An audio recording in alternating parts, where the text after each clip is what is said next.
হযরত হানজালা নবীর প্রেম কেমন ছিল, নবীর মোহাব্বত কেমন ছিল। হানজালা রাদিয়াল্লাহু তাআলা আনহু যখন তার বিবাহ হলো, হওয়ার পরে বাসর ঘরের মধ্যে গেলেন। যাওয়ার পরে গভীর রাত্রে কে যেন একটা আওয়াজ দিল, হানজালা রে, উহুদের ময়দানে রহমতুল লিল আলামিন আর নাই গো। এই কথা শুই না হানজালা বাসর ঘর থেকে বের হইলেন, স্ত্রীকে বলেন, স্ত্রী আর থাকতে পারবো না, আমার রহমতুল লিল আলামিন বলে নাই। সুবহানাল্লাহ। হানজালা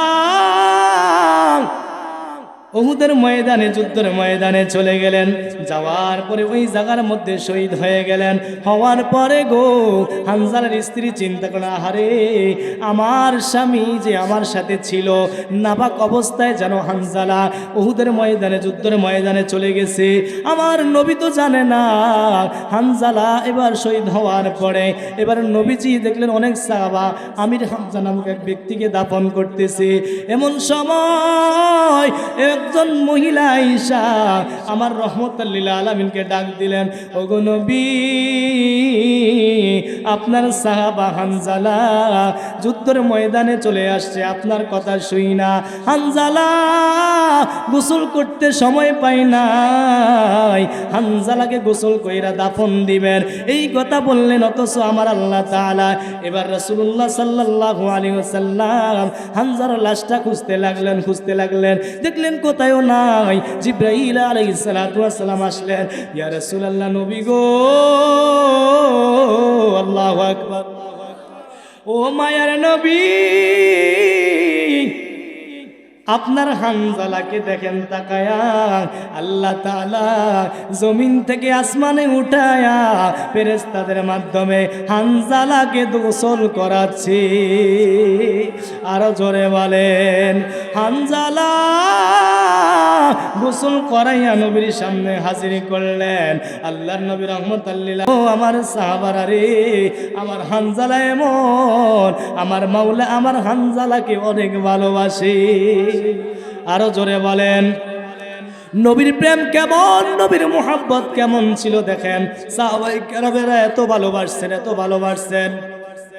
প্রত্যেকটা সাহাবার জীবনের বিনিময়ে ভালোবাসার কারণে জান্নাতের টিকিট পাইছে 10 জন সাহাবা। জোরে বলুন সুবহানাল্লাহ। আল্লাহ বলেন, আমি আসরের নামাজের আসরের সময়ের কসম খেয়ে বললাম। আল্লাহ কি বলেছে জানতে চাই? হে মুসলমান, আজকে দুনিয়ার জমিনের মধ্যে বাহাদুরি দেখাই, নামাজ পড়ে না, ইবাদত করি না, আল্লাহ তাআলার প্রতি তাকওয়া আনার পরেও আল্লাহ তাআলার প্রতি ইবাদত আমরা করতে চাই না। কিন্তু আমার আল্লাহ কুরআনুল কারীমের মধ্যে বলেছেন, ওয়াল আসরি ইন্নাল ইনসানা লাফি খুসরি ইল্লাল্লাযীনা আমানু ওয়া আমিলুস সালিহাত ওয়া তাওয়াসাউ বিল হাক্কি ওয়া তাওয়াসাউ বিস সাবর। জোরে বলুন সুবহানাল্লাহ। আমার আল্লাহ বলে, ও দুনিয়ার মানুষ রে, ওয়াল আসরি ইন্নাল ইনসানা, ও মানুষ তোমরা ক্ষতিগ্রস্তের মধ্যে আছো। আমরা কিসের মধ্যে আছি? ক্ষতিগ্রস্তের মধ্যে আছি। আল্লাহ বলে, সময়ের কসম কে বললাম, হ্যাঁ বান্দারা তোমরা ক্ষতিগ্রস্তের মধ্যে আছো। ইল্লাল্লাযীনা আমানু ওয়া আমিলুস সলিহাত। আল্লাহ বলে, না না না, সব মানুষ ক্ষতিগ্রস্তের মধ্যে নাই। যারা ঈমান এনেছে, যারা আল্লাহর প্রতি তাকওয়া এনেছে, বিশ্বাস স্থাপন করেছে, তারা ব্যতীত আর সব মানুষ ক্ষতিগ্রস্তের মধ্যে রয়েছে। জোরে বলেন আল্লাহু আকবার। তাহলে যারা ঈমান এনেছে, কি এনেছে? আরো জোরে কোন, আপনারা ঈমান এনেছেন? আনি নাই আমরা ঈমান? তাহলে আমরা যদি ঈমান আনি থাকি, তাহলে আমরা, আল্লাহ বলেন, যারা ঈমান এনেছে, যারা মুত্তাকিন হয়েছে, তারা ব্যতীত আর সব মানুষ ক্ষতিগ্রস্তের মধ্যে আছে। কথা বলেন ঠিক কিনা? তো সেই জন্য আল্লাহ সময়ের কসম খেয়েছে।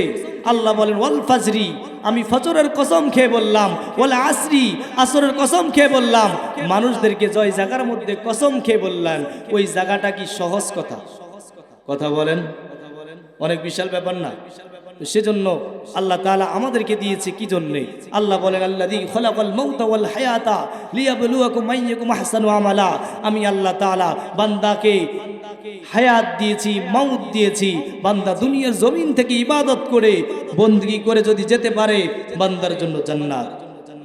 আরো জোরে বলেন, জান্নাতে আমরা যেতে চাই কি চাই না? ইনশাআল্লাহ দুই হাত তুলে দেখান তো। নারায়ে তাকবীর, নারায়ে রিসালাত, আহলে সুন্নাত ওয়াল জামাত। আজকের মাহফিল, তো আজকের মাহফিল সব লোক চান কিনা?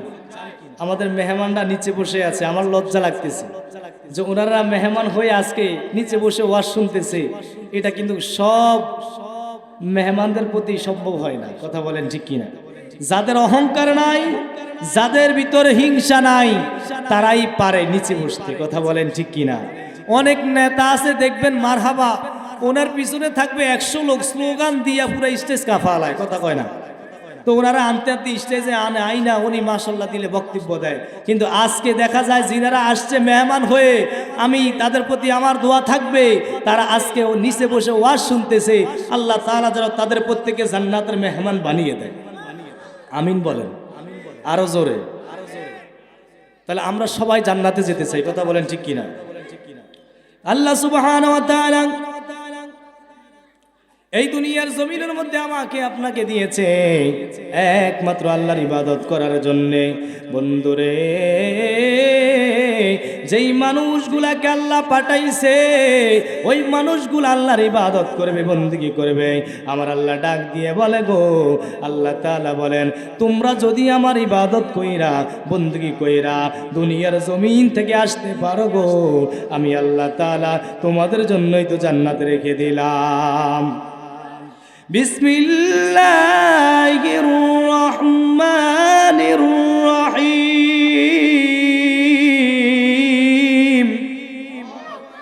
জবান খুলে বলুন আল্লাহু আকবার। ফি জান্নাতিন নাঈম।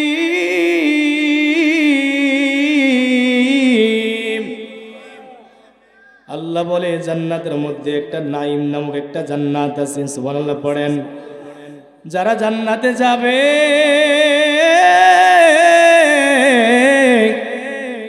আমার আল্লাহ বলে তুমি কল্পনাও করতে পারবা না যে জান্নাতের মধ্যে আমি আল্লাহ কি রেখেছি।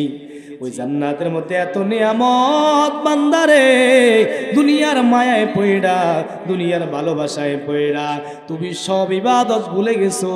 তুমি কি জানো না, সামান্য হায়াত দিয়েছি, যত বড় কোটিপতি হোক না কেন, যদি হায়াতটা শেষ হয়ে যায়, মালাকুল মউত একটা সেকেন্ড কি আপনাকে রেহাই দিবে, সুযোগ দিবে? একটা সেকেন্ডের জন্য দিবে না। সাতটা দুনিয়াতে জান্নাত বানাইয়া আল্লাহর সাথে পাঙ্গা দিয়েছে। ও আল্লাহ, আল্লাহ তাআলার কাছে বলছেন, মালাকুল মউত আজরাইলকে আল্লাহ ডাক দিলেন, এ মালাকুল মউত আজরাইল, আল্লাহু আকবার। সাতটা জান্নাত বানাইছে, আমি আল্লাহ কিছুই বলি নাই, কিন্তু সাতটা জান্নাত বানাইছে, আপত্তি নাই। জান্নাতে ঢোকার আগে আগে ওই মালাকুল মউত আজরাইল সাতটা যেন জান্নাতে ঢুকতে না পারে, তার জানটা কবজ করে নিবা। জোরে বলুন সুবহানাল্লাহ। সাতটা জান্নাতে ঢোকার জন্যে যাইলেন, কিন্তু মালাকুল মউত আজরাইল দাঁড়াইয়া গেলেন। মালাকুল মউত আজরাইল বলে, সাদ্দাত রে, তুমি জান্নাত বানাইছো, আল্লাহ আমারে পাঠাইছে তোমার জান কবজ করার জন্য। সাদ্দাত বলে, ও মালাকুল মউত আজরাইল, ও আজরাইল রে, এত কোটি কোটি টাকা আমি খরচ করে জান্নাত বানাইলাম, তোমার কাছে আমার একটা অনুরোধ, তুমি যদি আমাকে একটা বার সুযোগ দাও, আমার জান্নাতটা দেখে আমি বের হয়ে চলে আসব। মালাকুল মউত আজরাইল বলে, গো আল্লাহ আমাকে অর্ডার করেছে, একটা সেকেন্ডের জন্য সুযোগ দিব না, তোমার জানটা কবজ করে ছাড়বো। জোরে জোরে বলুন সুবহানাল্লাহ। এজন্য বলে, জাহান্নামের আগুন মাবুদ সইতে পারব না,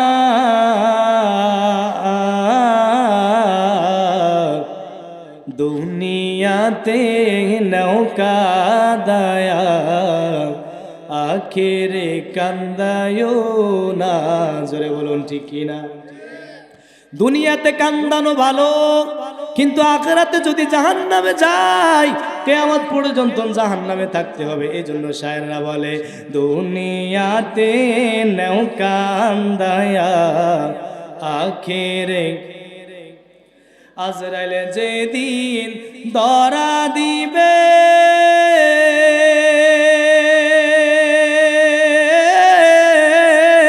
কোন জোর না চলিবে। জোরে বলুন ঠিক কিনা? আজরাইল যেদিন ধরা দিবে কোন জোর না চলিবে, পানো পাখি উড়ে যাবে রাখতে পারবো না। দুনিয়াতে নৌকা দায়া আখেরে, জোরে দুনিয়াতে নৌকা দায়া আখেরে কান্দায়ো না। জাহান্নামের আগুন মাবুদ সইতে পারবো না। দুনিয়াতে নৌকা দায়া আখেরে কান্দায়ো না। জোরে বলুন ঠিক না ব্যাঠিক? ও গো আল্লাহ, দুনিয়াতে না কান্দায়া আখেরে কান্দায়ো না। দুনিয়াতে কান্দায়ো আখেরে কান্দায়ো না। যদি আমরা দুনিয়াতে আল্লাহর ইবাদত কইরা কষ্ট কইরা দুনিয়ার জমিন থেকে যেতে পারি, আমার আল্লাহ আমাদের জন্য জান্নাত রেখে দিবে। আর জোরে বলেন। এই জন্য যুবক ভাইয়েরা আমার মা বোনেরা খেয়াল করে শুনবেন। আজকে আমরা দেখা যাচ্ছে আমাদের সামনে মালাকুল মউত হাজির হয়ে গেছে। আমি স্টেজের মধ্যে বসে ওয়াজ করতেছি, বলেন তো দেখি এই স্টেজ থেকে নামার ক্ষমতা আমার আছে? বলতে পারবেন? বলেন তো, একজন হাত দিয়ে বলেন, বুকে হাত দিয়ে বলেন যে হুজুর আমি এই মাহফিল থেকে যাওয়ার সুযোগ আছে। পারবেন? আপনাকে তো হায়াত দিয়েছে, বলেছে কতটুকু দিয়েছে? জানাইছে? কেন জানাই নাই? কারণ যদি জানাই তো ঠিকই আপনি ইবাদত করতেন। না জানানোর কারণে আপনি সব ভুলে গেছেন। বলেন যে আরো কয়দিন যাক। কিছু কিছু মানুষ আছে যখন দাড়ি রাখার সময় হয় তখন বলে না এখন তো দাড়ি রাখার সময় হয় না। কখন সময় হবে? যখন মেয়েকে বিবাহ দিব। কথা কয় না, এরকম বলে কিনা? বলে আমার ছেলে যখন বিবাহ করাবো তখন দাড়ি রাখবো, এছাড়া তো আমার বয়স হয় নাই। অথচ নবীর সুন্নাত যখন আল্লাহ আপনাকে দান করেছে রাখা দরকার আছে কি নেই? আরো জোরে বলেন। আল্লাহ কবুল করুক, সকলে পড়ে আমিন। তো যুবক বয়সের ইবাদত আল্লাহ কবুল করে। কথা বলেন ঠিক কিনা? বাগদাদ শহরের মধ্যে এক যুবক আসছেন, একটু কমান। তো বাগদাদ শহরে এক যুবক আসছেন, আসার পরে এক বুজুর্গ তার কিছু কাজ করার জন্য লোক খুঁজতেছে। তো খোঁজার জন্য তৎকালীন সময় কি এখনো বাজারে বাজারে অনেক লোক দাঁড়িয়ে থাকে কাজ করার জন্য, বেশিরভাগ বিদেশে। কথা কয় না, ঠিক কিনা? তো হুজুরে গেছে একজন লোক দরকার কাজ করাবে। তিনি বাগদাদ শহরের মধ্যে গেলেন, যাওয়ার পরে এক যুবককে দেখলেন। যুবকটা চেহারার মধ্যে একটা নূর ভাসতেছে। বলুন সুবহানাল্লাহ। এখন বললেন যে হুজুর, হুজুর বললেন হে যুবক তুমি কি আমার কাজ করবা? কয় হ্যাঁ করব। তবে কাজ করার আগে আমার 3টা শর্ত আছে। কয়টা? আরো জোরে। আচ্ছা বলেন তো দেখি, যে কাজ করবে সে শর্ত দিবে না যে কাজ করাবে সে শর্ত দিবে? শর্ত দিয়েছে কে? যে কাজ করবে। তো উনি বলতেছে আরে জীবনে শুনলাম যে কাজ করায় সে শর্ত দেয়, আজকে তো উল্টাটা। ঠিক আছে তোমার শর্ত বলো। 1 নম্বর শর্ত হচ্ছে আপনি অন্যদেরকে 4 দিরহাম দেন। কয় দিরহাম? কয় দিরহাম? 4 দিরহাম দেন কাজের বিনিময়। আমাকে দিবেন 3 দিরহাম। সুবহানাল্লাহ। কিও সবাই চায় বেশি নেওয়ার জন্য, এই লোকটা যে কম বললো, বলে ঠিক আছে তুমি যেই তো বললা 3 দিরহাম দেওয়ার জন্য, ঠিক আছে আমি 3 দিরহাম দিব। কয় 2 নম্বর? কয় 2 নম্বর শর্ত হচ্ছে যখন আপনার কাজে যাব আর মসজিদের মধ্যে যখন আজান হয়ে যাবে তখন আমি আর আপনার কাজ করব না, আমি আমার মালিকের কাজ করব। আরো জোরে বলেন। ঠিক আছে মানলাম। 3 নম্বর, 3 নম্বর হচ্ছে আপনি আমাকে কোনো প্রশ্ন করতে পারবেন না। আপনি আমার কাজের মধ্যে, আমার কোনো কাজে কোনো প্রশ্ন করতে পারবেন। এবার হুজুর এবার তাকে কাজ দেওয়ার জন্য যখন কাজ দিলেন, তাকে বাড়িতে আনলেন, কাজ করা শুরু করলেন। যখন মসজিদের মধ্যে আজান হয়ে গেল, আজান হওয়ার পরে এবার তিনি মসজিদের জন্য যখন আজান হলেন সব কাজ রাইখা দিলেন। তার সন্তানকে বললেন, সন্তান আমার কাজ শেষ হয়ে গেছে, আমার কাজ শেষ এই কারণে দুনিয়ার সব মানুষের কাজ করতে পারবো, যখন আমার মালিক আমারে ডাক দিবে দুনিয়ার কোনো কাজ আমি করতে পারবো না। আরো জোরে বলেন। আজকে দেখা যায় আজান দেয়, কত মসজিদে যে আজান দেয়, দোকান তো বন্ধ হয়, কাজও বন্ধ হয়। আসর জোহর গেল, আসর গেল, মাগরিব গেল, এখনো কাজ করতেছে। এরকম লোক আছে কি নাই? কথা কয় না। তাদের ভিতরে তাকওয়া না থাকার কারণে কাজ করতেইছি। এবার হুজুরের কাছ থেকে 3 দারাম নিয়া রওনা হলেন। হুজুর এবার ডাক দিয়ে বলেন, ও যুবক, তোমার কাছে আমার একটা প্রশ্ন। তো যুবক বলে, ও হুজুর, আমি আগেই বলেছি কোনো প্রশ্ন করা যাবে। এবার চলে গেলেন। আবার 1 সপ্তাহ পর ওই লোকটা আবার কাজ করাবে। বাগদাদ শহরের মধ্যে গেলেন, গিয়ে দেখলেন এই যুবকটা নাই। বললেন তিনি নাই, কয় 1 সপ্তাহ পর পর তিনি আসে। এবার 1 সপ্তাহ পর আবার আসলেন, আবার কাজের জন্য নিয়োগ করলেন। করার পরে গো আমার ওই যুবকটা যখন আসলেন, হুজুরকে বললেন, হুজুর গো শর্তর কথা মনে আছে নি? কয় হ্যাঁ মনে আছে। কয় তাহলে ঠিক আছে, কাজ করা শুরু করব। করার পরে আবার যখন যাবে, হুজুর বলে একটা প্রশ্ন। কয় আগে বললাম কোনো প্রশ্ন করা যাবে। এবার কিছুদিন পরে ওই লোকটা আবার গেলেন বাগদাদ শহরে, দেখলেন যুবকটা নাই। ওই যুবকটার স্থানটা জানলেন, একটা জঙ্গলের ভিতরে কবরস্থানের পাশে কুড়াঘর আছে, কুড়াঘরের মধ্যে যুবকটা থাকে। হুজুর এবার ওই কুড়াঘরের সামনে গিয়া দরজার মধ্যে নক দিলেন। নক দেওয়ার পরে ভিতর থেকে আওয়াজ আসলো, ও হুজুর আপনি বুঝি আসছে? জোরে বলেন। আচ্ছা বলেন তো দেখি, দরজার ওই পাশে কে আছে? উনি দেখছে? বলতেছে, হুজুর আপনি বুঝে আসছেন। এবার হুজুরকে দরজা খোলার পরে বললেন, তুমি কেমনে বুঝলা আমি আসলাম? কয় আল্লাহ ওয়ালাদের সাথে আল্লাহ ওয়ালাই তো দেখা করবে। আরো জোরে। এবার এই কথা বলার পরে দেখলেন তার গায়ের মধ্যে প্রচন্ড জ্বর, শরীরটা কাঁপতেছে। এবার হুজুর বলে, এত জ্বর নিয়ে তুমি একা একা এখানে কি করছো? হুজুর গো আমি যুবক, আল্লাহর ইবাদত করি। আপনার কাছে আমার 3টা শর্ত। 1 নম্বর শর্ত হচ্ছে আমাকে একটু একা থাকতে দিতে হবে। 2 নম্বর, হুজুর আমি আর বেঁচে থাকবো না, আমি চলে যাব দুনিয়ার জমিন থেকে। তবে আমি যাওয়ার আগে আপনাকে ওসিয়ত করে যাই, কালকে সকালবেলা আইসা গো আমার জানাজার নামাজটা আপনি দিয়া দাফন করাবেন। জোরে বলেন সুবহান। আরো জোরে কন। হুজুর 3 নম্বর, আমার হাতের মধ্যে একটা আংটি আছে। কি আংটিটা খুইলা হুজুরের কাছে দিলেন। কয় হুজুর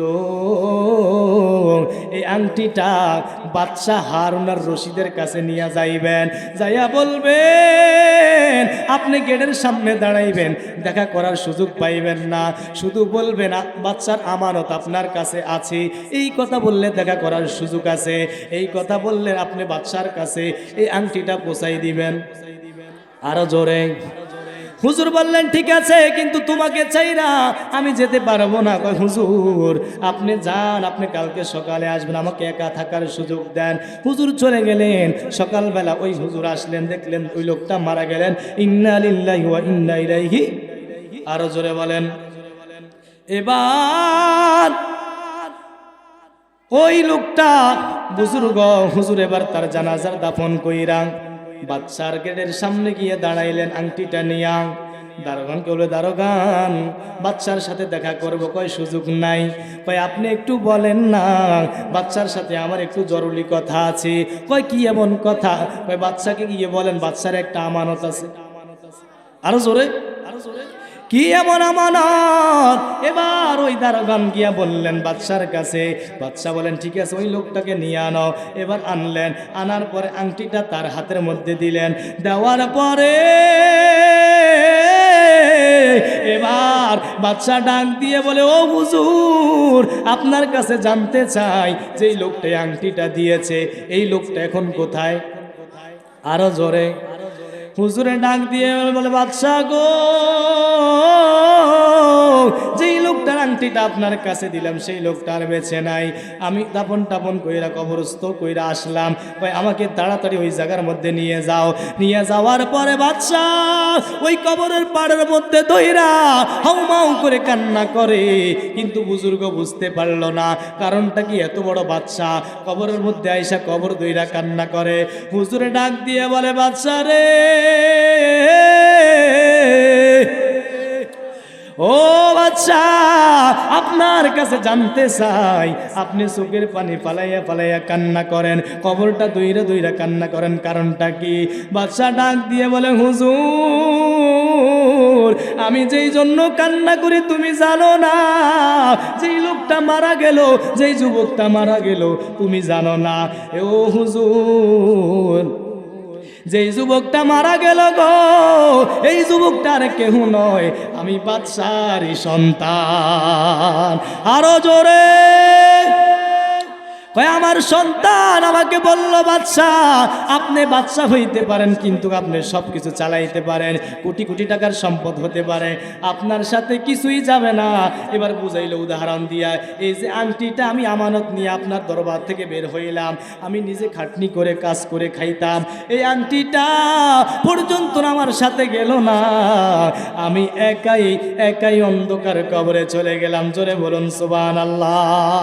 বাদশা বলে, আমার সন্তান বুঝাইলো দুনিয়ার সব কোটিপতি হইতে পারো গো, একটা টাকাও আপনার সাথে যাবে না। জোরে বলুন ঠিক না বেঠি? আরো জোরে বলেন। তাহলে আমাদের সাথে কিছু যাবে? আমি কত কোটি টাকার মালিক, কত তালার মালিক, বলেন তো দেখি। একটা তালা নিয়ে যাবেন? টাকা নিয়ে যাবেন? কবরে গেলে বরঞ্চ আপনাকে ছেলেরা বলবে, আমার বাবা মারা গেছে, আর রাখা যাবে না, তাড়াতাড়ি দাফন কইরা কবরস্থ করে তাকে দিয়ে আসো। আর বাড়িতে রাখা যাবে? যে সন্তানকে আপনি লালন পালন করেছে, যে সন্তানকে এত কষ্ট করেছেন সন্তানের জন্য, সন্তান পর্যন্ত আপনাকে কবরস্থ করে মাটি দিয়ে নিজের পা দিয়ে পাড়াইয়া পাড়াইয়া কবর দেয়। কথা বলেন। সংসারে সংসারে কো হইরা ববে গো, করলাম না বন্দিগি, কিভাবে কাটা আইবা মনরে কবরের জিন্দিগি রে, ওরে জীবন গুনায় গুনায় গেল রে। বলুন, ওরে জীবন গুনায় গুনায়। কি আমাদের গুনাহ আছে কি নাই? মনে হয়তো সব আল্লাহর ওলি না। আপনাদের জবানের আওয়াজে বুঝে যাচ্ছে আমাদের কোনো গুনাহ। একটু জবান লাড়িয়ে বলুন, ওরে জীবন গুনায় গুনায়। আরে সংসারে সংসার কইরা যুবক রে, আরে সংসারে সংসার কইরা মানুষ রে, করলি না বন্দিগি, কিভাবে কাটা আইবা মনরে কবরের জিন্দিগি রে, ওরে জীবন গুনায় গুনায়। আরে ওরে জীবন গুনায় গুনায়। আরে ছেলে মেয়ের মা আয় আয় বহিরা গো, ডাকলাম না মাওলা রে, কিভাবে উপায় হবে রে অন্ধকার কবর রে, ওরে জীবন গুনায় গুনায়। জোরে ওরে জীবন গুনায় গুনায়। আরে বাড়ির পাশে পুকুর পাড়ে গো, বাদলা বাসের ঘর, মাও নাই তোর আপনায় রে, কে লইবে খবর রে, ওরে জীবন গুনায় গুনায়। আরে ওরে জীবনে গুনায় গুনায়, আরে পড়বি পড়বি বলে যুবক রে, ও তুই নামাজটা পড়লি না, কোন দিনে জানিয়া আজরাইল আইয়া রে করে জীবনে পার রে, ওরে জীবনে গুনায় গুনায়, আরে ওরে জীবনে গুনায় গুনায় গেল রে, আরে সংসারে সংসার কইরা ববে গো, করলাম না বন্দিগি, কিভাবে কাটা আইবা মনরে কবরের জিন্দিগি রে, ওরে জীবনে গুনায় গুনায়। আমাদের গুনাহ আছে কি নাই? এই গুনাহ কইরা যদি কবরে যায়, আল্লাহ তাআলা বলবে কবর থেকে বান্দার শাস্তি শুরু হয়ে যাবে। কবরের মাটি দুই পাশ থেকে যখন আপনাকে চাপা দিবে গো, এই পাজরার হাড় এই পাজরায় ঢুকে যাবে, এই পাজরার এই পাজরায় চলে আসবে। মালিককে ডাক দিবে, মালিক এই কবরের মাটির চাপ সহ্য করতে পারি না। আমার আল্লাহ বলে, দুনিয়ার জমিন থেকে যদি ইবাদত করে আসতা, তাহলে আমি আল্লাহ তাআলা তোমার জন্য জান্নাত তো রেখে দিতাম, কিন্তু ইবাদত করো নাই, তোমার কবর থেকেই তো শাস্তি শুরু হয়ে যাবে। কথা বলেন ঠিক না ঠিক? তো সেই জন্য ওই কবরের চিন্তা করা দরকার আছে কিনা? আরো জোরে বলেন। আমরা আখিরি নবীর উম্মত, কথা বলেন ঠিক কিনা? ওই নবীর উম্মত হতে পেরেছি। আল্লাহ তাআলা বলেন, ওই নবীর উসিলা করে গুনাহগার উম্মতদেরকে নবী সুপারিশ করে জান্নাতের মধ্যে নিয়ে যাবে। আরো জোরে বলেন। হাবিবে যে আমার হৃদয়ের শান্তি, কথা বলেন ঠিক কিনা? আপনারা বলতে পারবেন না? রাসূলের গজল বলা দরকার আছে কি নাই? হাবিবে যে আমার হৃদয়ের শান্তি, ভালোবাসলে পাবো মোরা মুক্তি, মুক্তি ভালোবাসলে পাবো মোরা। হাবিবে যে আমার হৃদয়ের শান্তি, হাবিবে যে আমার হৃদয়ের শান্তি, ভালোবাসলে পাবো মোরা মুক্তি, মুক্তি ভালোবাসলে পাবো মোরা মুক্তি। আবু বকর ওমর তাই তো ভালোবাসে, ভালোবেসে জায়গা পেল নূর নবীজির পাশে। আল্লাহু আকবার। আবু বকর ওমর তাই তো ভালোবাসে, ভালোবেসে জায়গা পেল নূর নবীজির পাশে। জান্নাতের টিকেট পায় তারা, জান্নাতের টিকেট পায় তারা, হয়ে গেছে জান্নাতি, ভালোবাসলে পাবো মোরা মুক্তি, মুক্তি ভালোবাসলে পাবো মোরা। হাবিবে যে আমার হৃদয়ের শান্তি, হাবিবে যে আমার হৃদয়ের শান্তি, ভালোবাসলে পাবো মোরা মুক্তি, মুক্তি ভালোবাসলে পাবো মোরা। জান্নাতের টিকেট পাই উসমান জি নুরাইন উফাদা দিতার, আরো পেল মৌলা আলী বেলায়েতের মুকুট যার।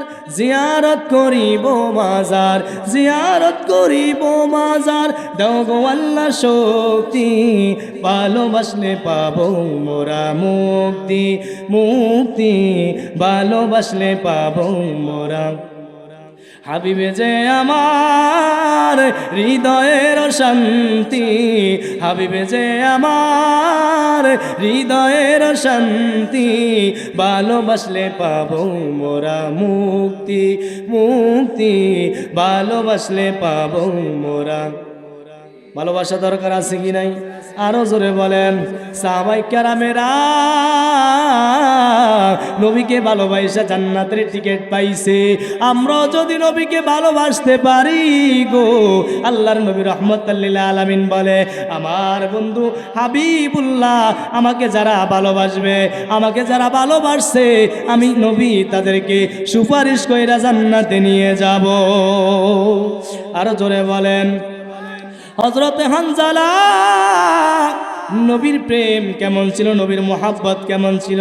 হানজালা রাদিয়াল্লাহু তাআলা আনহু যখন তার বিবাহ হলো, হওয়ার পরে বাসর ঘরের মধ্যে গেলেন, যাওয়ার পরে গভীর রাত্রে কে যেন একটা আওয়াজ দিল, হানজালা রে, উহুদের ময়দানে রহমতুল লিল আলামিন আর নাই গো। এই কথা শুই না হানজালা বাসর ঘর থেকে বের হইলেন, স্ত্রীকে বলেন, স্ত্রী আর থাকতে পারবো না, আমার রহমতুল লিল আলামিন বলে নাই। সুবহানাল্লাহ। হানজালা উহুদের ময়দানে, যুদ্ধের ময়দানে চলে গেলেন, যাওয়ার পরে ওই জায়গার মধ্যে শহীদ হয়ে গেলেন। হওয়ার পরে গো হানজালার স্ত্রী চিন্তা করে, আহারে আমার স্বামী যে আমার সাথে ছিল, নাপাক অবস্থায় যেন হানজালা উহুদের ময়দানে, যুদ্ধের ময়দানে চলে গেছে, আমার নবী তো জানে না। হানজালা এবার শহীদ হওয়ার পরে এবার নবীজি দেখলেন অনেক সাহাবা আমির হামজা নামক এক ব্যক্তিকে দাফন করতেছে। এমন সময় একজন মহিলা আয়েশা আমার রহমতুল লিল আলামিনকে ডাক দিলেন, ওগো নবী, আপনার সাহাবা হানজালা যুদ্ধের ময়দানে চলে আসছে, আপনার কথা শুই না। হানজালা গোসল করতে সময় পাই নাই, হানজালাকে গোসল কইরা দাফন দিবেন, এই কথা বললেন। অথচ আমার আল্লাহ তাআলা এবার রাসূলুল্লাহ সাল্লাল্লাহু আলাইহি ওয়াসাল্লাম হানজালার লাশটা খুঁজতে লাগলেন, দেখলেন কোথায়ও নাই। জিবরাইল আলাইহিস সালাতু ওয়াস সালাম আসলেন, ইয়া রাসূলুল্লাহ, নবী গো, আল্লাহু আকবার, ও মায়ার নবী, আপনার হানজালাকে দেখেন তাকায়া, আল্লাহ তাআলা জমিন থেকে আসমানে উঠায়া ফেরেশতাদের মাধ্যমে হানজালাকে গোসল করাচ্ছে।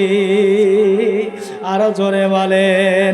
হানজালা গোসল করাইয়া নবীর সামনে হাজির করলেন।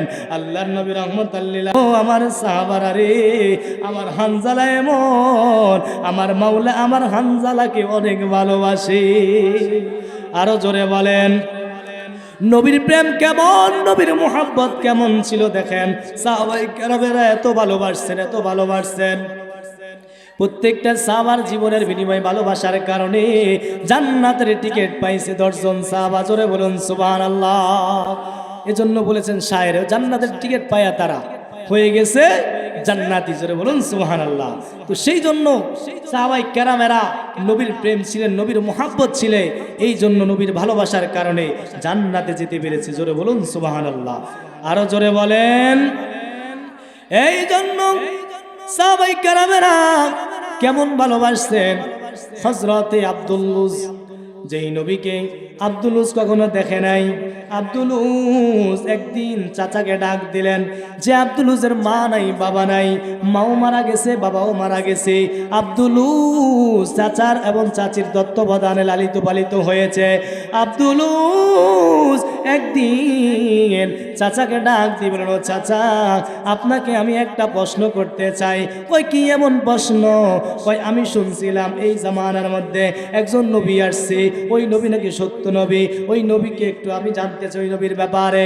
আব্দুল্লুজের চাচা ডাক দিয়ে বলে, আব্দুল্লুজ, ওরে আব্দুল্লুজ শুনে নাও, আমি যতটুকু শুনেছি মুহাম্মদ সাল্লাল্লাহু আলাইহি ওয়াসাল্লাম আল্লাহ তাআলার পক্ষ থেকে একজন সত্যবাদী এবং তিনি একজন নবী।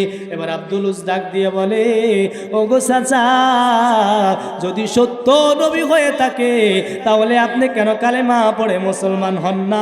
জোরে জোরে বলুন সুবহানাল্লাহ।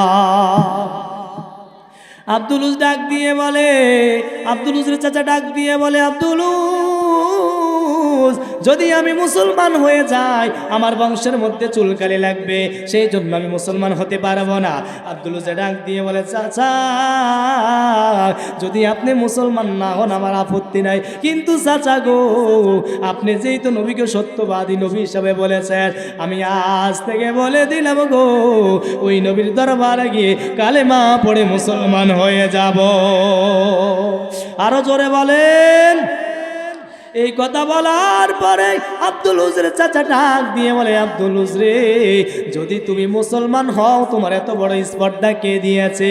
যদি তুমি মুসলমান হয় তোমাকে আমি আঘাত করব, তোমার সম্পদগুলো বিরক্ত করে দিব। আব্দুলুজ ডাক দিয়ে বলে, চাচা যেই তো আমি বলেছি মুসলমান হয়ে যাব, সেই তো আপনি যদি আমাকে আঘাত করেন কোনো আপত্তি নাই, আপনি যদি আমার সম্পদ বিলুপ্ত করে দেন কোনো আপত্তি নাই, কিন্তু চাচা গো তারপরে ওই নবীর কদম মুবারক আমি ছাড়ব না। এবার চাচা আব্দুলুজকে আঘাত করতে লাগলেন, তার সম্পদগুলা বিলুপ্ত করে দিলেন। এবার বললেন, ওরে আব্দুলুজ তোমার গায়ের মধ্যে আমার দেওয়া জামা আছে, নাউজুবিল্লাহ, আমার দেওয়া জামা আছে, ওই জামা পরিধান করতে পারবা না, ওই জামাটা খুইলা আমাকে দাও। আব্দুলুজ ডাক দিয়ে বলে, চাচা রে আমার সব কিছু আপনি নিয়ে যান কোনো আপত্তি নাই, কিন্তু চাচা লজ্জার ব্যাপার আমার শরীর থেকে জামা কাপড় খুইলা নেবেন, আমি কেমনে থাকবো? এবার আব্দুলুজের চাচা শুনলো না, কাপড় চোপড় খুইলা নিয়ে গেলেন। আব্দুলুজ লজ্জায় রাতের বেলায় মা সৎমার কাছে গিয়ে বললেন, মা গো ও গো মা দেখেন না আমার কি হাল করেছে। মা দেখে লজ্জায় হাতটা চোখে দিয়ে দিলেন। ওরে আব্দুলুজকে এই কাজটা করেছে কই আমার চাচা তোমার স্বামী। কই ওর আব্দুলুজ আমি এখন কি করতে পারি? কই আমাকে একটু কিছু দেন যেন আমি পরিধান করতে পারি। এবার আব্দুলুজ চাচি এবার একটু কাপড় দিলেন। আব্দুলুজ কাপড়টা নিয়ে কনকনা শীতের ভিতরে নবীর রওজা মুবারকে রওনা হয়ে গেলেন। রওনা হওয়ার পরে গো আব্দুলুজ এবার নবীর দরবারে চলে গেলেন। যাইয়া দেখে অনেক রাত নবীর দরবারের সামনে দরজার সামনে দাঁড়িয়ে আছে। আমার নবীকে আল্লাহ ডাক দিলেন, ওগো হাবিব ইয়া আইয়ুহাল মুজাম্মিলু ইয়া আইয়ুহাল মুদ্দাসসির, হে কম্বলওয়ালা নবী, হে চাদরওয়ালা নবী, আপনি ঘুম থেকে উইঠা যখন আমার কদমে সেজদা দেন, তাহাজ্জুদের নামাজ পড়েন, আমি মাওলার কাছে ভীষণ ভালো লাগে।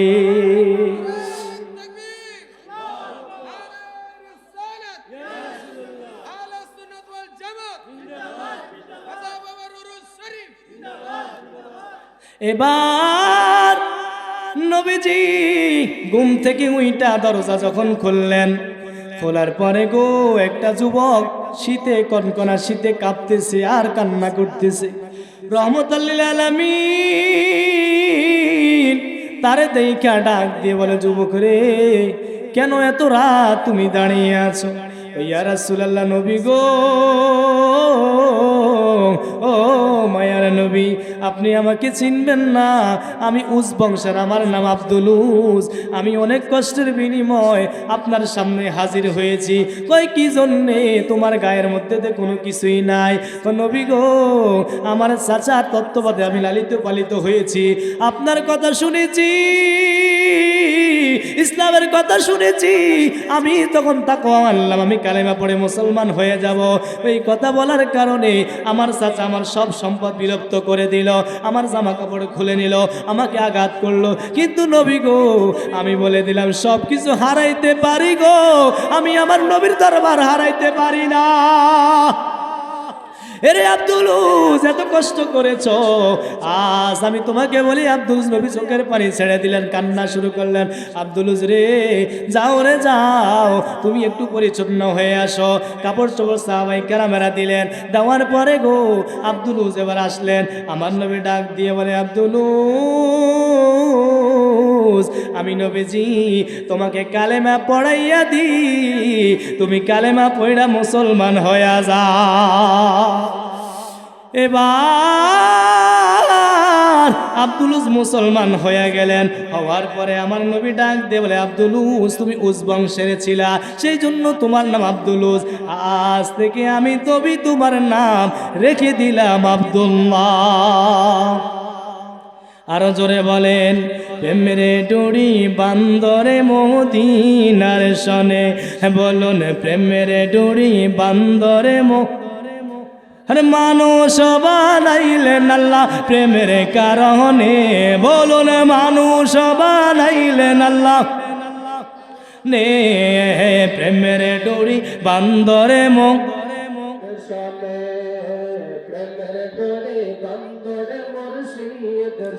আরে প্রেমের ডুরি বান্দরে মদিনার সনে, মানুষ বানাইলেন আল্লাহ প্রেমের কারণে, বলুন মানুষ প্রেমের কারণে, প্রেমের ডুরি বান্দরে মদিনার সনে, আরে প্রেমের ডুরি বান্দরে আল্লাহ বানাইলেন আসমান আর জমিন, আরো বানাইলেন রাত্র দিন, সব কিছু বানাইলেন আল্লাহ নবীর খাতিলে, বলুন সব কিছু নবীর খাতিলে, প্রেমের ডুরি বান্দরে মদিনার সনে, হায়রে প্রেমের ডুরি দিনার সনে, হায়রে প্রেমের ডুরি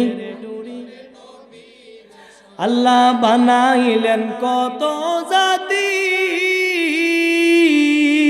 কোরআন কয় নূরের জ্যোতি, আল্লাহ বানাইলেন কত জাতি, কোরআন কয় নূরের জ্যোতি, বানাইলেন আজকের বাতি রাখছে গোপনে, বানাইলেন আজকের বাতি রাখছে গোপনে, প্রেমের ডুরি বান্দরে জোরে প্রেমের ডুরি বান্দরে মদিনার সনে, হায়রে মানুষ বানাইলেন আল্লাহ প্রেমের কারণে, মানুষ বানাইলেন আল্লাহ প্রেমের কারণে, প্রেমের ডুরি বান্দরে হায়রে প্রেমের ডুরি বান্দরে আরে প্রেমের টুরি বান্দরে মদিনার শানে, কথা বলেন ঠিক কিনা? আল্লাহ মানুষ বানাইয়া দুনিয়ার জমিনের মধ্যে দিয়েছে, কথা বলেন ঠিক কিনা? কত রকম মানুষ পাইলাম, কত মানুষ আল্লাহর ইবাদত করে, কত মানুষ করে না, কত বেঈমান আছে, কত সাদ্দাত কারুন ফেরাউন, কত রকম আল্লাহ তাআলা দিয়েছে, বাদশাহী পালন করেছে, কিন্তু আল্লাহ বলে যারা আমার বিরুদ্ধে গিয়েছে আমি আল্লাহ কাউকে ছাড়ি দেই নাই, কথা বলেন ঠিক কিনা? আজকে আমাদের দেশের মধ্যে আছে কি নাই? মুসলমানদের মধ্যেও একদল আছে নবীর বিরোধিতা করে, কথা বলেন আছে কি নাই? শুধু আছে না তাই নাই, বাংলার জমিনের মধ্যে এখন 360 আউলিয়া ইসলাম প্রচার প্রসার করেছে, কথা বলেন ঠিক কিনা?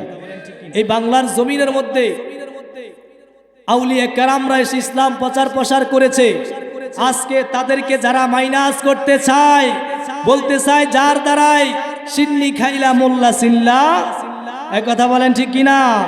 ওই তারা ইসলাম প্রচার প্রসার করেছে, আজকে তাদের বিরোধিতা যারা করবে আমরা কি তাদেরকে রেহাই দিব?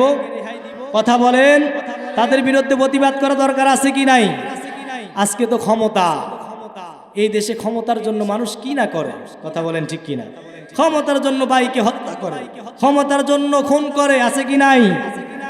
তো এই বাংলাদেশটার মধ্যে আমরা শান্তি চাই কি চাই না? সবাই চান তো? দুই হাত তুলে দেখেন কারা কারা চান। নারায়ে তাকবীর, নারায়ে রিসালাত।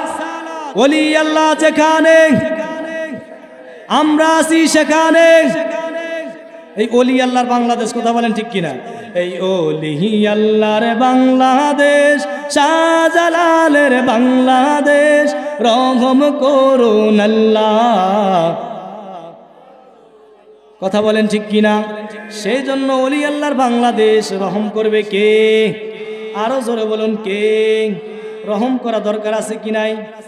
বলি আল্লাহুম্মা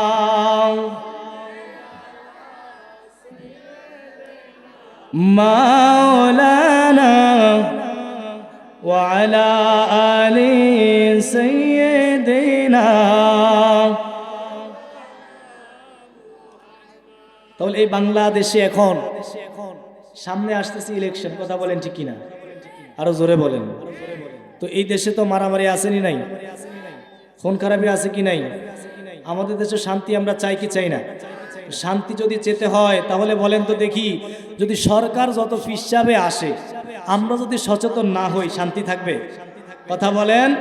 কারণ আমাদের ঘরের মধ্যে শান্তি নাই, দেশের মধ্যে শান্তি থাকবে কিভাবে? সম্পত্তির জন্য ভাই ভাইয়ের মধ্যে দ্বন্দ্ব আছে কি নাই? তো আজকে ক্ষমতার জন্য কত মানুষ কি না করে।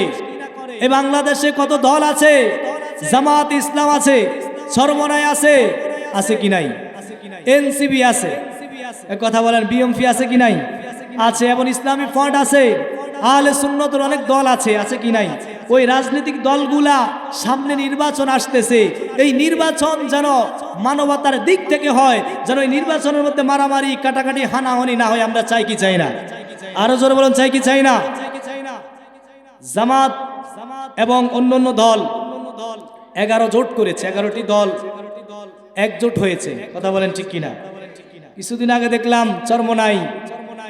চরমনাইয়ের পীর সাহেব তিনারা তাদের সাথে ছিলেন, কিন্তু দেখলাম জানি না কি জন্য তারা আবার ওই দল থেকে বিচ্ছিন্ন হয়ে গেল। হওয়ার পরে দেখলাম চরমনাইয়ের পীর সাহেবের মুরিদ যারা আছে দেখলাম মিষ্টি বিতরণ করে। কি বিতরণ? আরো জোরে বলেন, কি বিতরণ? মিষ্টি খাওয়াইতেছে। তখন তাদেরকে বলা হলো কি জন্য মিষ্টি খাওয়াচ্ছে? আমরা এতদিন বুঝতে পারি নাই, আমরা যার সাথে ছিলাম তাদেরকে তারা বলতেছে, আমরা না, তারা বলতেছে যে তারা বলতেছে যাদের সাথে ছিলাম জোটে তারা মুনাফিক, তাদের সাথে আমরা নাই। তো আপনার কি দরকার ছিল তাদের সাথে মিশে? সেজন্য বলতে চাইলাম, আমি চাই এই দেশে শান্তি, কথা বলেন ঠিক কিনা? আপনারা চান কি চান না? দুই হাত দিয়ে বলুন, চান কি চান না? আজকে যারা রাজনীতিকের মধ্যে মারামারি কাটাকাটি করবে তারা তাদের বিরুদ্ধে হাত তুলে দেখাইতে হবে, তাদের বিরুদ্ধে দাঁড়াইতে হবে কি হবে না? আমরা চাই দেশে শান্তি। আজকে যারা ইসলামের নাম ব্যবহার করে আজকে ইসলামকে ধ্বংস করছে, আমরা বলতে চাই ইসলামের নাম দিলে হবে না, ইসলামের মূল রাজনীতিক খেলাফত কায়েম করতে হবে, কথা বলেন ঠিক কিনা? আপনারা চান কি চান না? দুই হাত তুলে নারে তাকবীর, নারে তাকবীর, নারে রিসালাত, আহলে সুন্নাত ওয়াল জামাত, ওলি আল্লাহ যেখানে। আমাদের আহলে সুন্নাত ওয়াল জামাতের মার্কা আছে, মোমবাতি মার্কা, চেয়ার মার্কা এবং একতারা মার্কা, কথা বলেন ঠিক কিনা? আমরা যারা তরিকাপন্থী লোক আছি আমরা চাই আমাদের আহলে সুন্নাত ওয়াল জামাত জয় হোক বা না জয় হোক, আমরা চাই আমাদের ইমানি দায়িত্ব আহলে সুন্নাত ওয়াল জামাতের মধ্যে ভোট দেওয়া, কথা বলেন ঠিক কিনা? আরো জোরে বলেন। মাধবপুর সোনারঘাটের মধ্যে আমাদের পীর মুফতি গিয়াসউদ্দিন আত্তাইরি হুজুর দাঁড়িয়েছে, আমরা চাই হুজুর যেন এমপি হয়ে সুন্নিয়তের খেদমত করতে পারে, কথা বলেন ঠিক কিনা? আপনারা চান কি চান না? আমরা ইনশাআল্লাহ চাই, যেহেতু আমরা ওই জায়গার না, তবে আমরা আমাদের কাছ থেকে আমরা দোয়া করি যেন আল্লামা পীর মুফতি গিয়াসউদ্দিন আত্তাইরি হুজুর যেন ওই সোনারঘাট এবং মাধবপুর থেকে জয়যুক্ত হয়ে সুন্নিয়তের খেদমত করতে পারে। সকলে পড়ি আমিন। আরো জোরে বলুন আমিন। তাহলে যেহেতু আমাদের হুজুর চলে আসছে, হুজুরকে রেখে বসাই রেখে আমি আলোচনা করব অদম গুনাহগার হুজুরের ছাত্র সমতুল্য আমি। আল্লাহ তাআলা যেন আজকের এই মাহফিল প্রোগ্রাম কবুল করুক, সকলে পড়ি আমিন। আরো জোরে বলেন। আপনারা অনেকে আসছেন, যারা এখনো আসেন না অনুরোধ করে বলছি মাহফিলে আসার জন্য, আসা দরকার আছে কি নাই? বক্তা ওয়াজ করবে, ওয়াজ করার মাধ্যম হচ্ছে শ্রোতা, কথা বলেন ঠিক কিনা? শ্রোতা যদি ঘুমায় বক্তার আওয়াজ আসবে, কথা বলেন। তো সেই জন্য আলহামদুলিল্লাহ আপনারা যারা এখানে আসছেন আলহামদুলিল্লাহ অনেক মানুষ হয়েছে, আমার মা বোনরা আছে, আল্লাহ তাআলা কবুল করুক, সকলে পড়ি আমিন। এবং আমরা যেন ইসলামী আদর্শ নিয়ে এবং আমাদের ইবাদত বন্দিগি পর্দায় থেকে যেন আমরা ইবাদত বন্দি করতে পারি, সেই তৌফিক দান করুক, সকলে পড়ি আরো জোরে বলুন আমিন। এরপর যাই, হুজুর যেহেতু আসছে এখন হুজুর আলোচনা করবে, আমরা ইনশাআল্লাহ হুজুর আলোচনা শেষ করে মাহফিল থেকে বিদায় নেব ইনশাআল্লাহ। কবুল করুক। ওয়া আখির দাওয়ানা আলহামদুলিল্লাহি রাব্বিল আলামিন। আসসালামু আলাইকুম ওয়া রাহমাতুল্লাহি ওয়া বারাকাতুহু।